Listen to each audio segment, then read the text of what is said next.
अच्छा, तो आज हम देखते हैं कि हम कुछ इम्पोर्टेंट ट्रांजैक्शन को रिकॉर्ड कैसे करेंगे।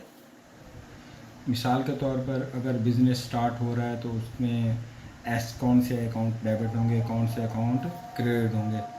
इसी तरह अगर एक्सपेंस पे हो रहे हैं तो हम क्या ट्रांजैक्शन करेंगे। तो इससे पहले हमें rules of debit and credit का जानना ज़रूरी है।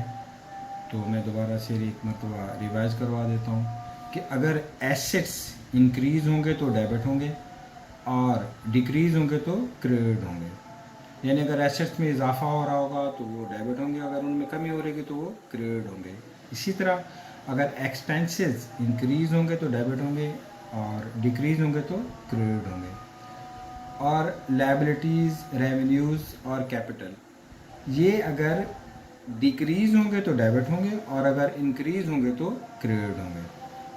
तो पहले जो ट्रांजैक्शन आती है वो आती है कि बिज़नेस स्टार्ट होने की, स्टार्टेड बिज़नेस। तो जब भी बिज़नेस स्टार्ट होता है तो उस वक्त जो हम एंट्री करते हैं उसमें जो भी एसेट्स आ रहे होते हैं उनको हम डेबिट करते हैं और ओनर के कैपिटल को क्या करते हैं, क्रेडिट करते हैं। एसेट्स इंक्रीज़ हो रहे होते हैं वो डेबिट होता है और कैपिटल भी साथ में इंक्रीज़ हो रहा होता है तो इस वजह से वो क्रेडिट हो जाता है। उसके बाद एक और एंट्री आती है पेमेंट ऑफ एक्सपेंसेस की, यानी expenses paid. For example salary expense पे हुआ है तो हम क्या करेंगे, सैलरी एक्सपेंस डेबिट और कैश क्रेडिट। फिर देखते हैं कैश परचेजेस की, कि आपने गुड्स परचेज की कैश पे, तो उसमें हम क्या करते हैं, परचेजेस डेबिट और कैश क्रेडिट। परचेजेस को हम एक्सपेंस भी ट्रीट कर सकते हैं और एसेट भी। तो चूंकि ये इंक्रीज हो रहे हैं तो परचेजेस डेबिट होंगे और जब कैश पे हो रहा होता है तो कैश एसेट है, कम हो रहा होता है तो कैश क्या हो जाएगा, क्रेडिट हो जाएगा। अब आते हैं क्रेडिट परचेजेस की। तो क्रेडिट परचेजेस की जो एंट्री होती है वो ये होती है कि परचेजेस डेबिट और अकाउंट्स पेएबल क्या हो जाते हैं, क्रेडिट हो जाते हैं। परचेजेस चूंकि हमारा एसेट है या एक्सपेंस है, इंक्रीज हो रहा है तो डेबिट होगा, और इसी तरह अकाउंट्स पेएबल वो लायबिलिटी है, वो इंक्रीज हो रही है तो क्रेडिट होगी। फिर एक और एंट्री आती है परचेज रिटर्न की, यानी आपने जो परचेजेज खरीदी, जो गुड्स परचेज की उनमें से कुछ रिटर्न हो गए, तो उसकी एंट्री क्या होगी कि परचेज रिटर्न होने से हमारी लायबिलिटी कम हो जाएगी तो अकाउंट्स पेएबल डेबिट हो जाएगा, या अगर कैश वापस आ रहा है तो कैश डेबिट हो जाएगा, और परचेज रिटर्न क्या हो जाएंगी, क्रेडिट हो जाएंगे। दोबारा समझ लें कि जब परचेज रिटर्न होती हैं तो हमारा अकाउंट्स पेएबल कम हो जाता है। मतलब आपने किसी से 10 लाख का कोई स्टॉक लिया, उसमें से आपने अगर 3 लाख का वापस कर दिया तो अब आपने 10 लाख नहीं देने, आपने 7 लाख देने हैं। जो इतना का स्टॉक आपने वापस किया या परचेजेज वापस की, उससे आपकी लायबिलिटी कम हो गई। फिर हम आ जाते हैं कैश सेल्स पे। देखिए जब सेल होती है तो कैश हमारा इंक्रीज हो रहा होता है, एसेट है वो डेबिट होगा, और सेल्स रेवेन्यू है वो भी इंक्रीज हो रही होगी, तो रेवेन्यू इंक्रीज हुई तो वो क्रेडिट हो जाएगी। अब फिर होती है क्रेडिट सेल्स। क्रेडिट सेल्स उधार सेल है, तो इसमें हमारा अकाउंट्स रिसीवेबल बढ़ता है। जब हम कैश पे तो सेल करते हैं तो कैश बढ़ता है, अगर उधार पे करेंगे तो हमारा रिसीवेबल बढ़ता जाएगा, तो इस वजह से अकाउंट्स रिसीवेबल डेबिट है, एसेट है हमारा, इंक्रीज होगा तो डेबिट हो जाएगा। इसी तरह हमारी रेवेन्यू बढ़ेगी, सेल वो क्या हो जाएगी, क्रेडिट हो जाएगी।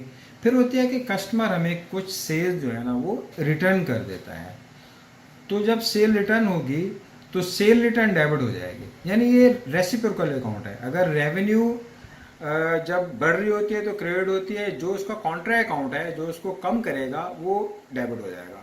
तो सेल रिटर्न सेल का कॉन्ट्रा अकाउंट है, तो इस वजह से सेल जब कम होगी तो सेल रिटर्न के नाम से डेबिट हो जाएगी। तो इस वजह से सेल जब रिटर्न होती है तो सेल रिटर्न के नाम से सेल रिटर्न डेबिट हो जाता है, और अकाउंट्स रिसीवेबल भी हमारा कम हो जाता है, तो अकाउंट्स रिसीवेबल एसेट है, कम होगा तो वो क्या हो जाता है, क्रेडिट हो जाएगा। इसी तरह एक और ट्रांजैक्शन आती है कि हम जब कस्टमर से कैश रिसीव करते हैं, कैश रिसीव्ड फ्रॉम कस्टमर, तो कैश हमारा एसेट है, कैश जब रिसीव होता है तो कैश बढ़ जाता है, कैश डेबिट हो जाएगा। इसी तरह अकाउंट्स रिसीवेबल वो हमारा एसेट कम हो जाएगा तो वो क्रेडिट हो जाएगा। फिर है कैश पेड टू सप्लायर, आपने जिसका कैश देना है उसको कैश दे दिया, तो जब आप कैश पे कर देते हैं तो उससे ये होता है कि लायबिलिटी कम हो जाती है। तो कैश पे टू सप्लायर होगा तो अकाउंट्स पेएबल डेबिट हो जाएगा और कैश क्रेडिट हो जाएगा।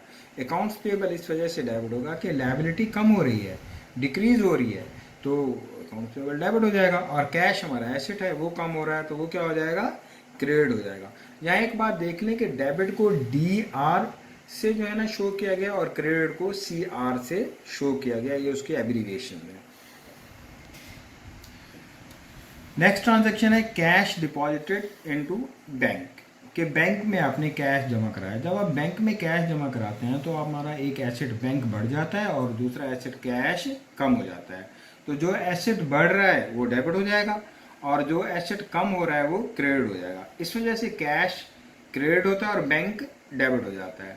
फिर है कैश विदड्रॉन फ्रॉम बैंक, आपने बैंक से कैश निकलवाया लेकिन ऑफिस यूज के लिए निकलवाया, ये जहन में हो। तो इस वजह से कैश हमारा डेबिट हो जाएगा और बैंक क्या हो जाएगा, क्रेडिट, के एक एसेट हमारा बढ़ रहा है और एक एसेट कम हो रहा है। कैश बढ़ रहा है वो डेबिट होगा, बैंक कम हो रहा है वो क्रेडिट हो जाएगा। इसी तरह हमको अगर एसेट परचेज करते हैं, मसलन हमने फर्नीचर परचेज किया, मशीनरी परचेज की, कोई इक्विपमेंट परचेज किया, तो उससे ये होता है कि जो भी एसेट हम परचेज कर रहे हैं वो एसेट डेबिट हो जाएंगे। और अगर कैश पे कर रहे हैं तो कैश क्रेडिट होगा, अगर उधार पे है तो अकाउंट्स पेएबल क्रेडिट हो जाएगा।